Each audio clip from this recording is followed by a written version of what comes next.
Hi, this is Scott, Kilo Sierra 6, Delta Alpha Yankee, and for this video, we're going to be taking a look at some lower cost radios. I won't really belabor the point too much in regards to why someone would want to spend a certain amount of money on a certain radio. There's any number of reasons why an inexpensive radio would appeal to a large number of people. Um, and rather than argue that point or try to coerce someone into spending money that they don't have, I'd rather point them towards what the best options are for their pocketbook. So this video, we're going to look at pretty much what's the best radio right now for less than 50 bucks. And I'm going to start out as you would start this conversation. It would be perfectly logical and silly not to start the conversation by discussing the Baofeng UV-5R. And the UV-5R, I'm going to heap a little bit of praise on it in one particular area. They did something no one else was able to do. They brought to market a handheld radio for less than $30 that actually does work. And I will admit, they work. 9 times out of 10, somebody gets on a repeater with the UV-5R, you cannot actually tell what the radio is. And I'm known for having some fairly high-end radios, and I will occasionally run an entire net with, for instance, an FT65 or, as I'm going to show you in a moment, Retevis RT85. And no one can tell the difference. For all they know, I'm using one of my ICOMs or a Yaesu or something. Now, granted, Baofengs are known for spurious emissions and not being able to pass pretty much basic standards in regards to circuitry testing. But admittedly, they work. I'll give them that. And they didn't do it through marketing. They did it through sheer brute force by just pushing them out there. And I would say, well, I wouldn't say. I don't actually know. I don't know what the stats are for how many of these things are out in the wild. If I had to guess, it would be the many hundreds of thousands. And that's impressive. I'll give them credit for that. That's very impressive. However, since the UV-5R came out, you got to admit it's starting to look a little dated. And some other manufacturers are starting to show up and give some genuine competition to the UV-5R. Now, I've heard it said, and this was discussed in the FT65 versus FT4X video, how people declared the FT4X to be the Baofeng killer, and that's not the case because the price is just too high. However, Retevis and TYT are actually given some competition. And I'm doing this because I think more people need to know about these two radios. Because again, admittedly, the UV-5R works. It doesn't pack a hell of a lot of features. It does do some weird spurious emissions, but it works. However, so do these. And they're not that much more expensive. And as I get into the actual review of these two radios, we're also going to find out that these two radios are actually the same radio. They just have a little different cosmetic appearance, but they are the same radio internally. They are identical. But in terms of competition for the UV-5R, I think these are true contenders. If I was actually in the market right now for something less than 50 bucks, and for that matter, if somebody came to me and asked me for, hey, for a recommendation, hey, I just got a few bucks to spend, what can we do? In fact, a recent conversation at one of our club meetings was the subject of giving out a radio as an incentive for passing technician licensing for new licensees. And I thought that was kind of interesting. And someone threw out a couple of suggestions, and they actually were leaning in the direction of the FT65, but right away you start running into some cost issues. I'd love to give radios away, but now we're talking a heck of a lot of money. So the subject of a reasonable low-cost radio came up. The UV-5R was immediately mentioned, and I, in fact, am proposing the Retevis RT85 instead, because it is actually a better radio for not that much more money. And I'll explain why that is in just a moment. But this isn't going to be a crap on Baofeng UV-5R thing. I'm just gonna tell you, these two radios, for just a couple dollars more, do deliver a couple of significant features over the UV-5R that I think would make them a more attractive and useful radio for less than 50 bucks. So without further ado, let's kind of get into it. Let's move the UV-5R aside. And let's talk about these two. And I mentioned how they're identical, and they are. The programming, in terms of the computer programming system, is the same. The menus are the same. The displays are the same. Internally, they look exactly the same. If you turn around so you can't see the front, they're fairly similar. Little difference here versus here. The batteries are the same battery. You can interchange them between both.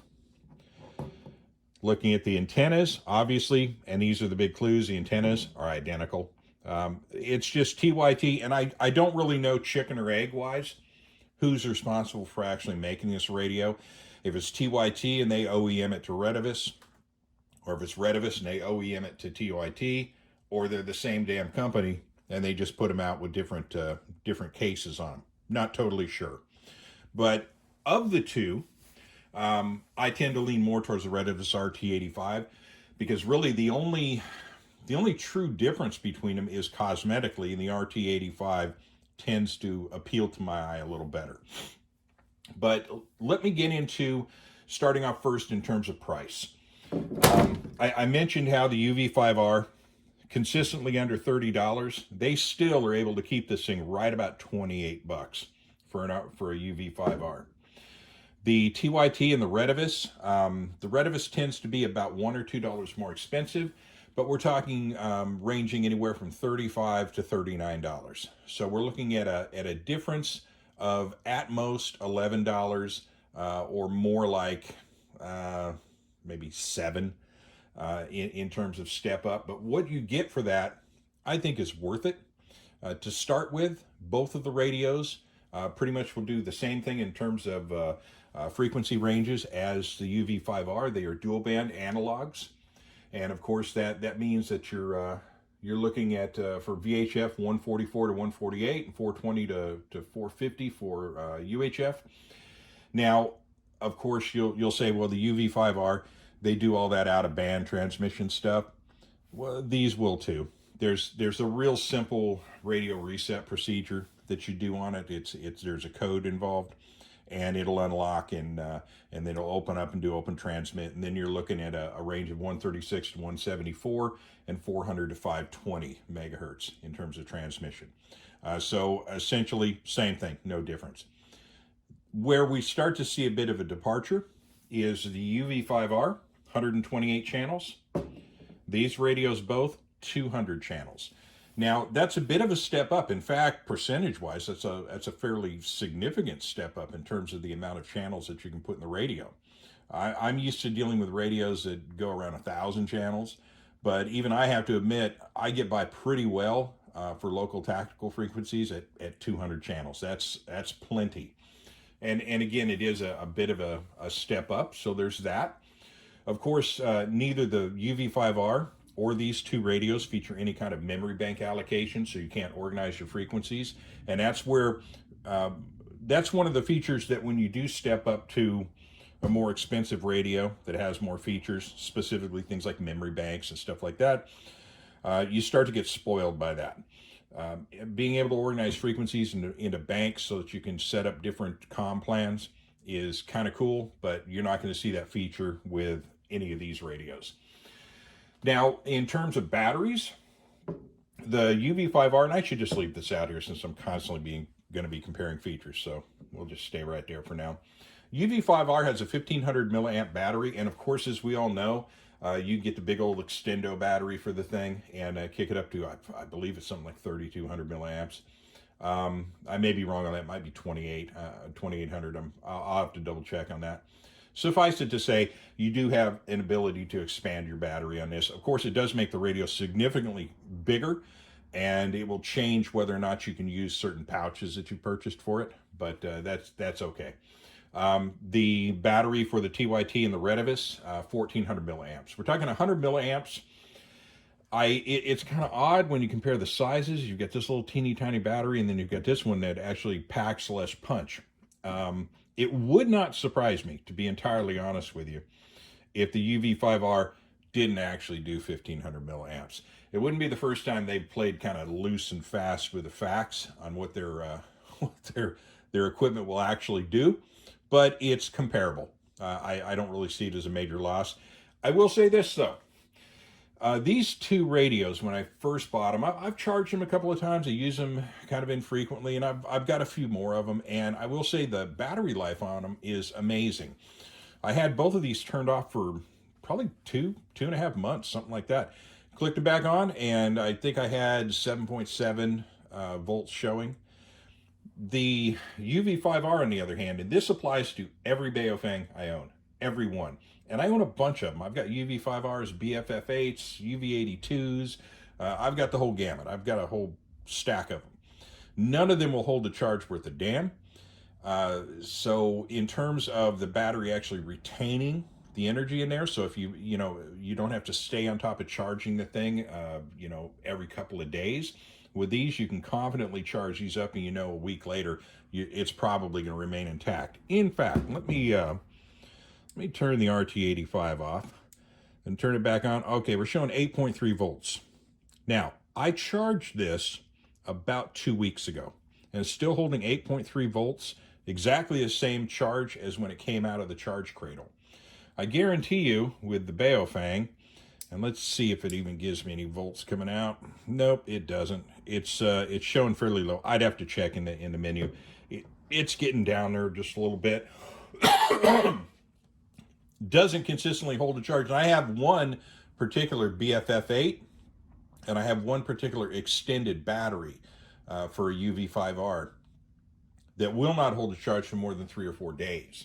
So it tells me the battery tech there is it's bleeding energy somewhere. The energy is getting used up, and I don't know where, but it does eat it up. So 6 of one, half a dozen of another. So with that, let's move on from that.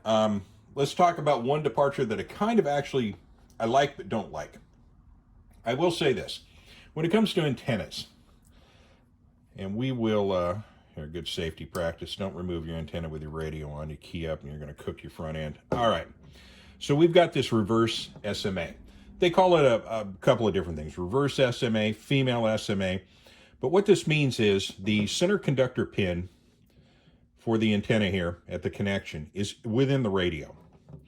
If you get off center or don't thread this on correctly, you could bend that pin, and now you have to disassemble the radio in order to repair it.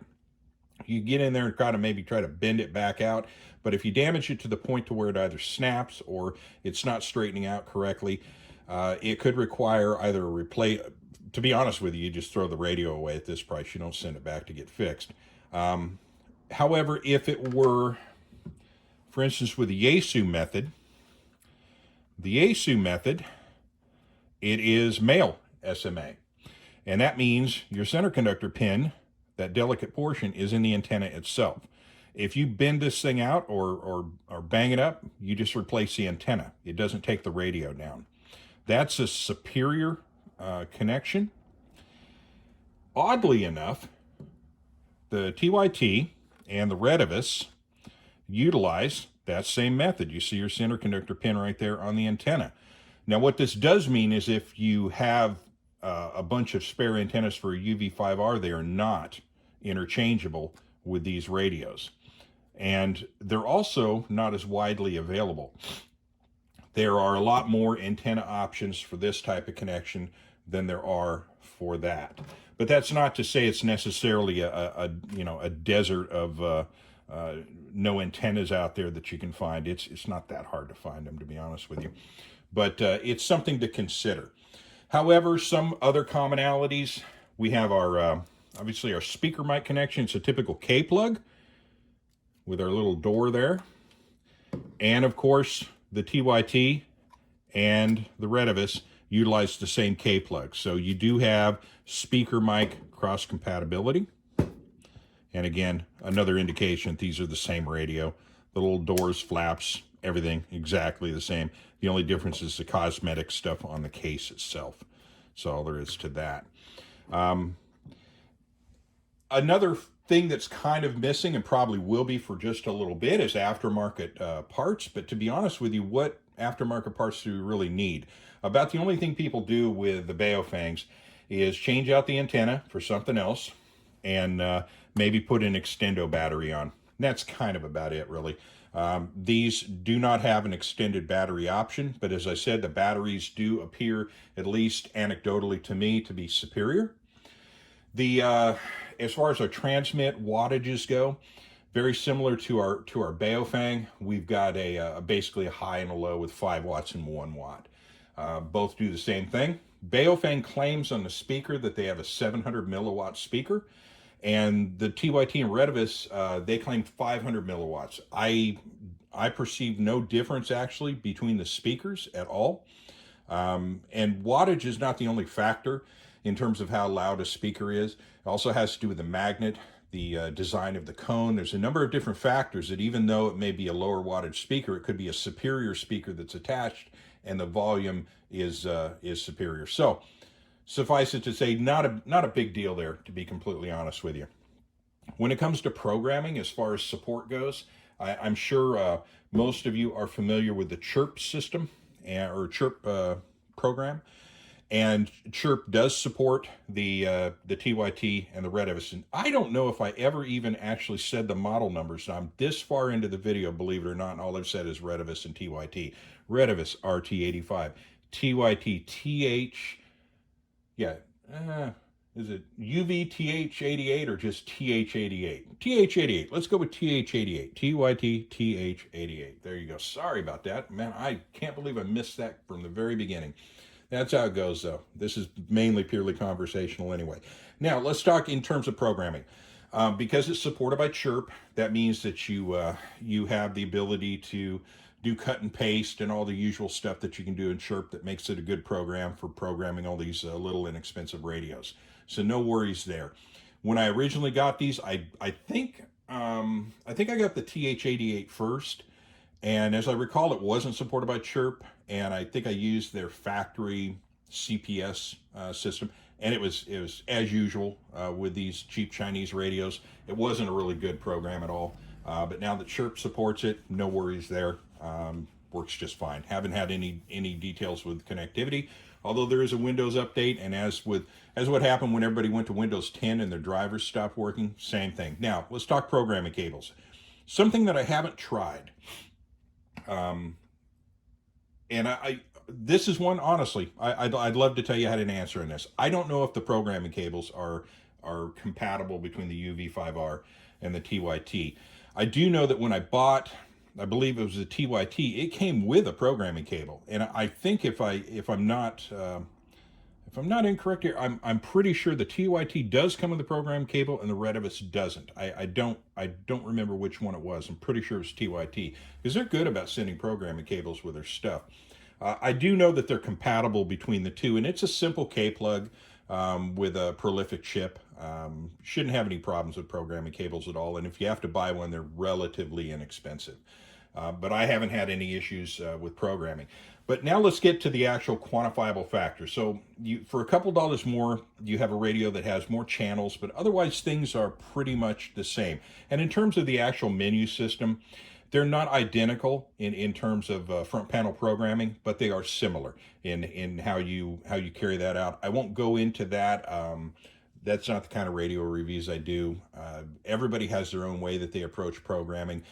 Most people honestly use Chirp. Very few people actually do stuff in the field, but those that do, they like to figure that stuff out themselves. And I will tell you, in terms of manuals, don't expect anything special from the TYT or the Retevis. Their manuals are pretty typical. Whoever translates, I don't know why a company that makes as much money as these people do, why they put out such poor documentation to support their products, but it's something that we have all dealt with at one point or another, dealing with a manual from a cheap Chinese radio. It is really a trip trying to decipher what they're getting at, and most of the time they don't include even the most basic information that you need. So it's kind of a hit and miss proposition. But as time goes by, if there's interest in it, I'll run through some of the front panel programming in separate videos and show some of that. We're already going a little bit long here, but I want to get to the very last factor in terms of why I would suggest this is maybe a better radio than this to consider if you're looking at a low-cost radio. And that would come down to just the form factor, the way it feels. The Baofeng has always kind of looked and felt a bit like a toy. The plastic feels, it is in fact brittle. These little bottom corners bust off pretty easily. The weakest part on this, and I'll emphasize this again, for anybody that's new to Baofengs, when you're changing out the battery, okay, let me show that again, kind of start from the beginning. Your battery latch is right here. Hold it down and do not release it. Hold it down the entire time. And when you plug the battery in, it kind of slides in, don't snap it in place. Hold the latch down and press it in place and release. The battery latches right here are very fragile. It tells you the plastic they're using is not the best composition, and the battery tabs on these are notorious for snapping off. The battery tab on the Retevis, on the other hand, is just a little simple latch at the bottom. I'm trying to get this at a weird angle here. I'm gonna pop this off here. Hold on just a second. Oh, it is not the easiest. I'm gonna have to pull this away from camera for just a second here. There we go. I'm sorry. You have to press it down and it too slides, but the latching assembly is a little different in that it has these little tabs here that pull down and out of the way. One there and one there. This is one that I probably wouldn't do a lot of snapping as well, but it does snap in place. It seems a little more robust and solid and does hold at the bottom. But let's get back to the form factor side of things. Let me turn this off here. The way they look and the way they feel. Apologize for that battery latch thing. That was really crazy. I'm looking at this thing upside down and doing it with the wrong hand. You can get a little disoriented. So, as I said, the Baofeng just kind of has I don't know, feels a bit like a toy. It's not the best looking radio, whereas these have kind of a commercial look and feel to them. They feel solid. They feel robust. They look kind of more pro level. It just, I know how something looks shouldn't be the sole deciding factor. Hell, if that was the case, nobody would own a Glock because those things are ugly as sin on a Sunday. But they're good-looking radios. Again, they have a good commercial look and feel to them. Don't let that fool you into thinking it's any better a radio than what you're paying for. But all things being equal, it's just a better-looking radio all the way across the board. It looks and feels nicer. Again, you got 200 channels. The price isn't that much different. You got the superior antenna connection.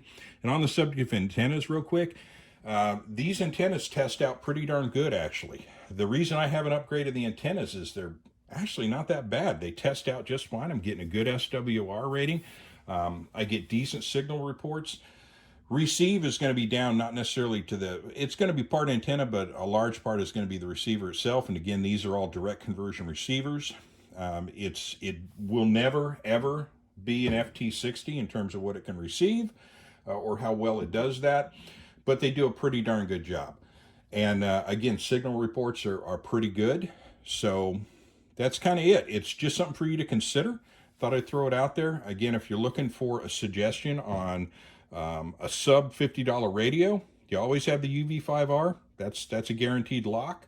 Belt clips too. We'll talk about belt clips for a second. This one is a lot more robust, a lot more secure. Doesn't feel as flimsy and cheap as the one on the Baofeng. But again, that goes towards that kind of pro level consumer look that it has. But if I was going to suggest something for less than $50, it would be these all the way down the line. So with that, I'll kind of bring it to a close. Thank you for listening as usual.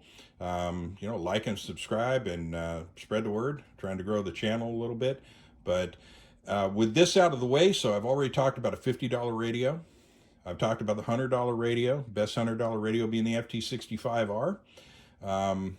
With those two things out of the way, I've kind of, got that done, and it's taught me a little bit about doing radio reviews. But what I'm going to get to next, there's my passion project right there.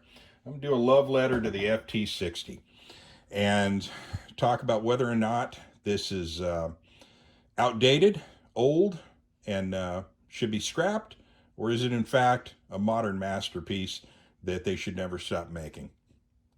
I'll make a case for both, to be honest with you, in that video. But with that, I'll bring it to a close again. Thank you for listening. And 73s, have a good day. Kilo Sierra 6, Delta Alpha Yankee, clear.